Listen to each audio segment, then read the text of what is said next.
we'll get right into it. Does that sound pretty good? Aces.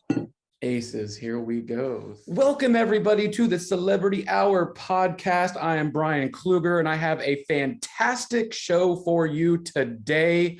I have a legend in the acting world, an intercontinental champion of film and television, Ben Foster. Welcome to the show. Thank you, Bryan, for that intro. Holy smokes. Oh, you're very welcome. You're very welcome. I'm channeling my inner pro wrestling. I like it. I'm wearing spandex under this white shirt. I'm ready to jump off. Oh, give me a hell yeah. Wonderful. You got your singlet on. We're going to get into it. We're going to talk about your new film, The Survivor.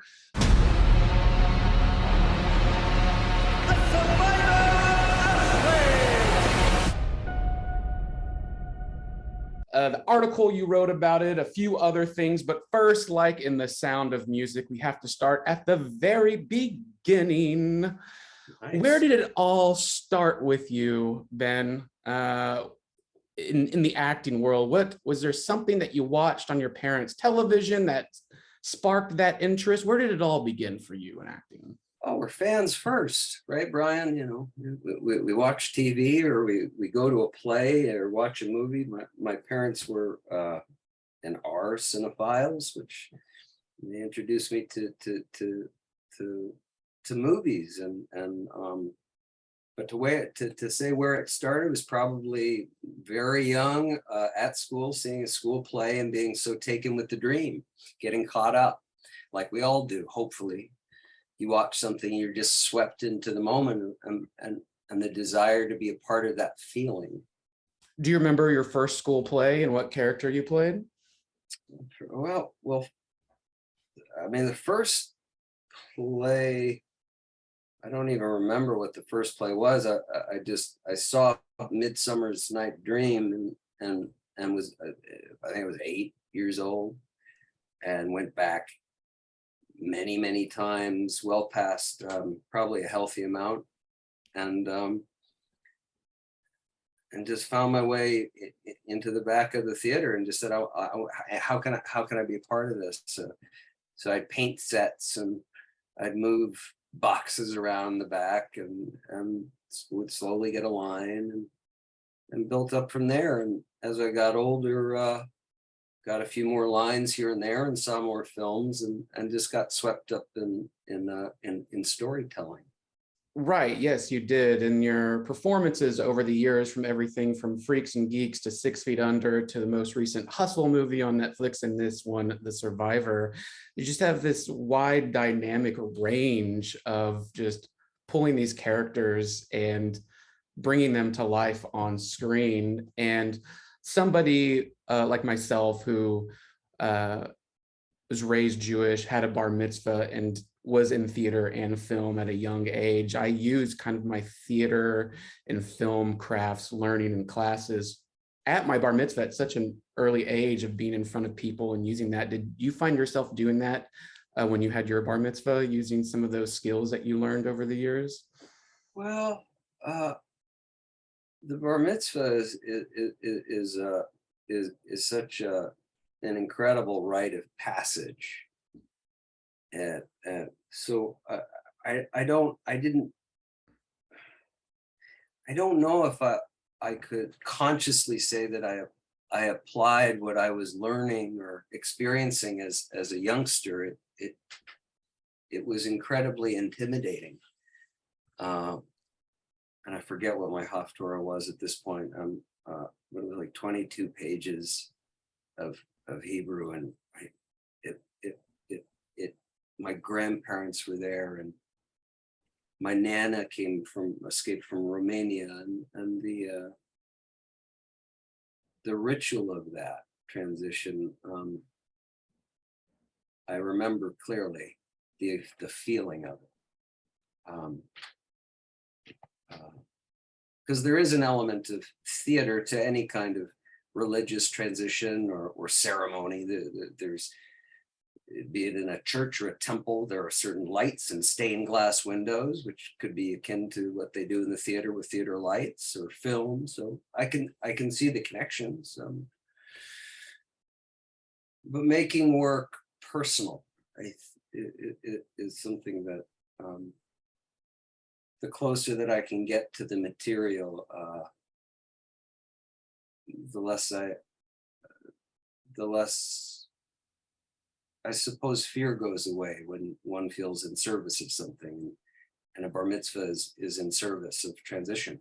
Right. Perfectly put. Perfectly put. And with this film, The Survivor, you play Harry Haft, this real life historical figure that was a survivor of the Holocaust. In myself, when I've written scripts and when I tackled a screenplay a few years ago on the Holocaust, I found myself going in my family's roots of in the past of talking with the survivors and of my own family and trying to put their stories somehow in this world. Did you find yourself coming to this story and going through your family's history and bringing whatever their stories were into this role? Well, as a filmmaker or a storyteller, there's the old adage is, write what you know. And the other side of that is asking questions because you don't know. And that's one of the deep joys of this kind of work is getting to say, I don't know, and surrounding yourself with people. So to more directly answer your question, I spoke to my aunt and I spoke to my father, and we discussed the immigration stories of my family.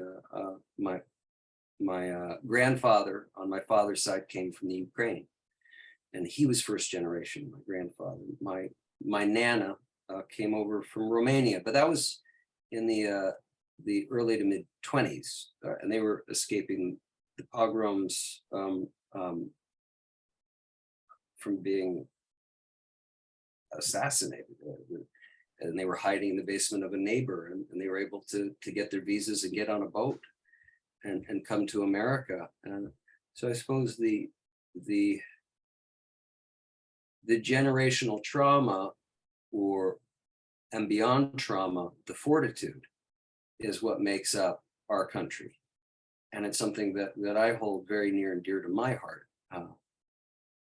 To the day, well, there are two stories. My nana, when she came over on the boat as an 8-year-old, as the story goes, she pointed out the small window in steerage that she was on with thousands of other immigrants escaping war. Saw the Statue of Liberty on Thanksgiving Day and said in Yiddish, "That's my lady." And for the rest of her days, she had little statues of the Statue of Liberty in her apartment. She was a proud American.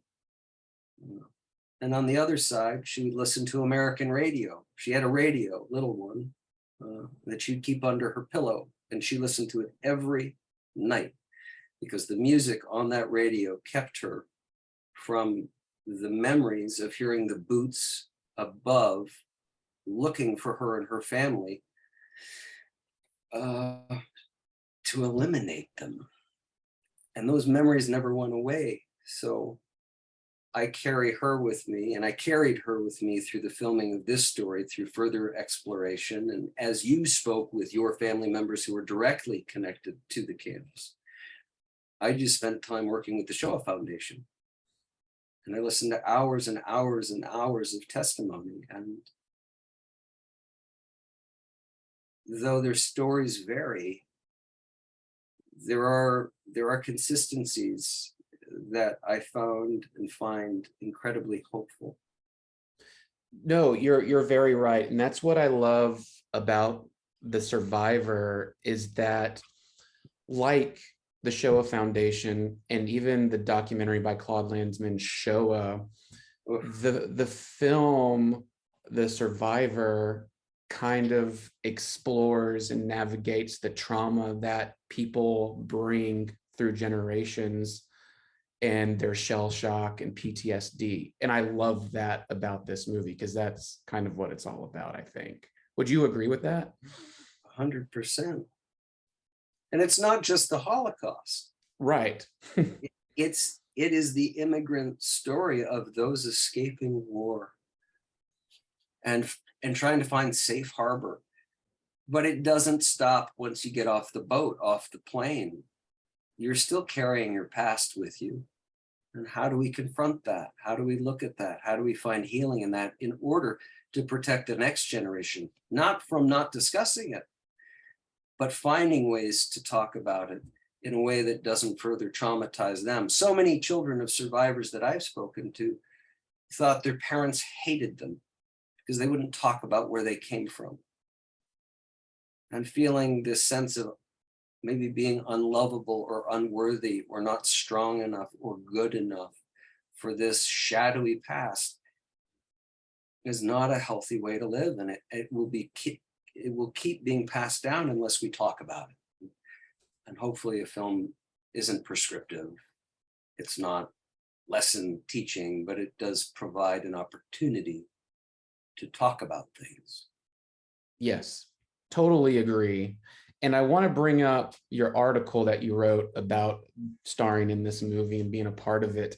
The one line that really struck a chord with me, which I think is just so unfortunately still relevant at this moment, is that you wrote, "Choice is a luxury." And oh my goodness, that just is insane how it was even back then and how it is today. And I just love that you wrote that choice is a luxury because it really is. And I love that we get to have a choice. And like we just talked about in talking about the trauma, making it better. And I love that you wrote that. Talk to me about writing that article. What was that like? Well, as the film offered an opportunity to explore 3 seasons of a man's life who endured incredible difficulties and also inflicted profound violence. In 73 or more lives passed through his bare knuckles. He was charged with the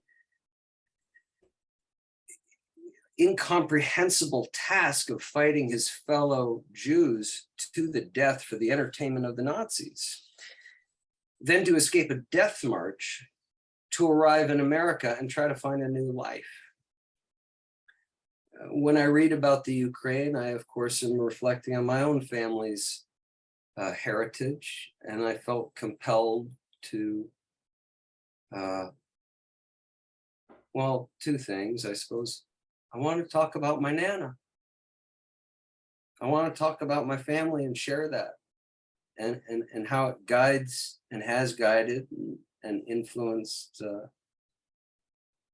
me as a working actor, but also when I look at my children, 2 young children, and anytime one gets frustrated in their own circumstance, we all do get frustrated, and whatever that is taking pause to reflect of how did we get here, and maybe being a little more grateful, a little more compassionate to those that seem different to us, or the person who doesn't feel like talking. Perhaps there's something inside of them that needs a little more compassion. Yes, yes, indeed.